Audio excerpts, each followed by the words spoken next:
ইসলামী শ্রমিক আন্দোলন বাংলাদেশ কর্তৃক আয়োজিত মে দিবস উপলক্ষে আজকের এই শ্রমিক সমাবেশের সংগ্রামী সভাপতি, আজকের প্রধান অতিথি, ইসলামী আন্দোলন বাংলাদেশের সংগ্রামী সিনিয়র নায়েবে আমির,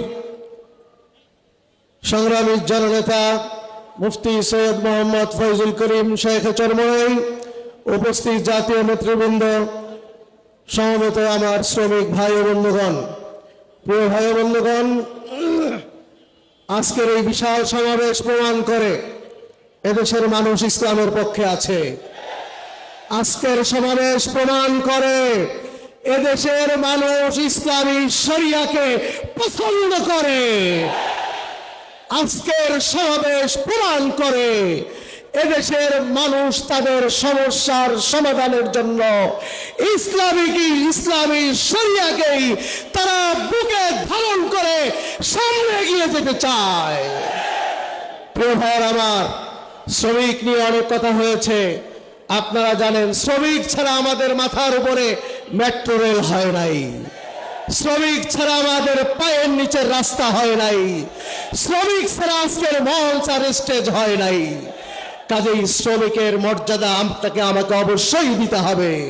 বিশ্বনবী আলাইহিস সালাতু ওয়াস সালাম, আজকে আমরা মে দিবস পালন করছি, মাত্র 1886 সালের ঘটনা, অথচ বিশ্বনবী মুহাম্মদ রাসূলুল্লাহ সাল্লাল্লাহু আলাইহি ওয়াসাল্লাম 1450 বছর আগে বলে গিয়েছেন, কিয়ামতের ময়দানে আমি তাদের সাথে গোসা করব। 3 শ্রেণীর মানুষ, তার মধ্যে এক শ্রেণী ওই ব্যক্তি যারা শ্রমিককে খাটায় অথচ তার মজুরি তারা প্রদান করে না।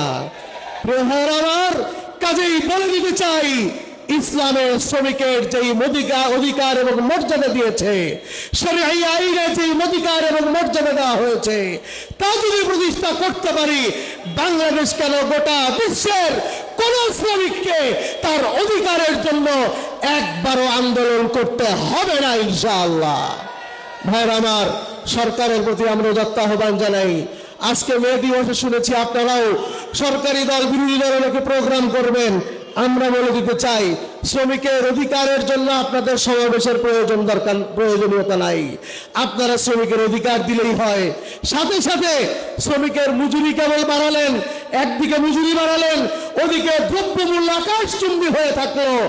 এইভাবে মজুরি বাড়াইয়াও তত বেশি লাভ হয় না।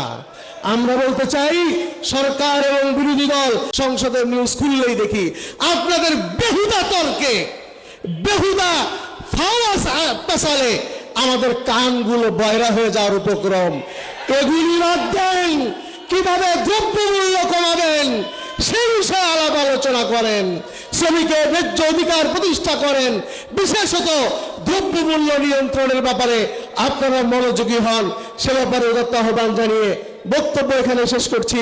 সকলকে ইসলামী আন্দোলন বাংলাদেশ ঢাকা মহানগর উত্তরের পক্ষ থেকে আন্তরিক শুভেচ্ছা এবং মোবারকবাদ জানিয়ে এখনই বিদায় নিচ্ছি। আল্লাহ হাফেজ।